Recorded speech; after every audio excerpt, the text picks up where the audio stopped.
First Bihar ने बुधवार को ही आपको बताया था कि आरजेडी सुप्रीमो लालू प्रसाद यादव, जिनको पिछले दिनों जमानत मिली थी झारखंड हाई कोर्ट से, अब वह एक्शन में आने वाले हैं।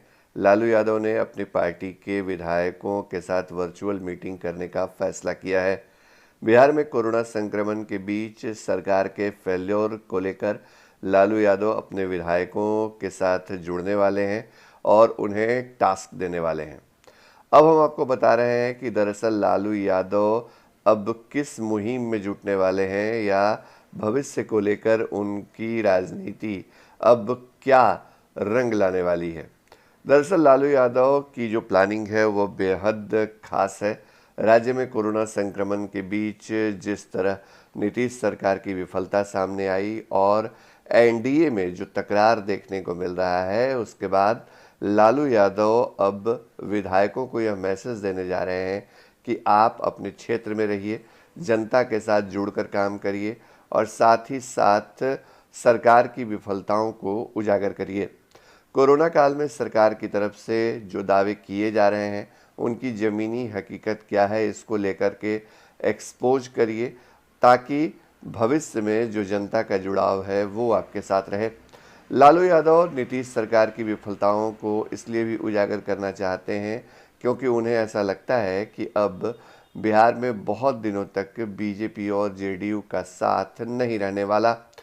फिलहाल बीजेपी के प्रदेश अध्यक्ष और जेडीयू में हाल ही में शामिल होने वाले उपेंद्र कुशवाहा के बीच जिस तरह तकरार बढ़ी हुई है, वह कहीं न कहीं इस बात का संकेत है कि बीजेपी और जेडीयू के बीच रिश्ते सामान्य नहीं हैं।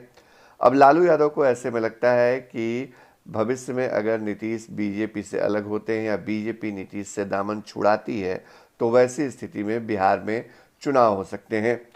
तो इसके लिए पार्टी के विधायकों को तैयार रखा जाए। हमारे पास जो खबर है उसके मुताबिक लालू यादव पहले विधायकों के साथ वर्चुअल मीटिंग करने वाले हैं और उसके बाद दूसरे चरण में लालू यादव उन उम्मीदवारों के साथ, उन नेताओं के साथ बैठक करेंगे जो बीते विधानसभा चुनाव में हार गए।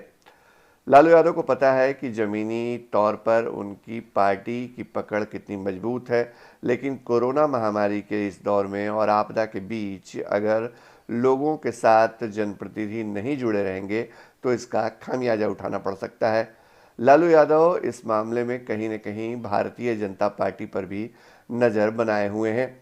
बीजेपी ने इसी एजेंडे के तहत अपने विधायकों, मंत्रियों और नेताओं को कोरोना महामारी के बीच जमीन पर काम करने और क्षेत्र से जुड़े रहने के लिए कहा है। अब लालू यादव भी उसी एजेंडे पर आगे बढ़ रहे हैं, लेकिन उनका अंदाज अलग है। तेजस्वी यादव लालू के इस प्लान को एक्टिवेट करेंगे और निशाने पर नीतीश सरकार होगी।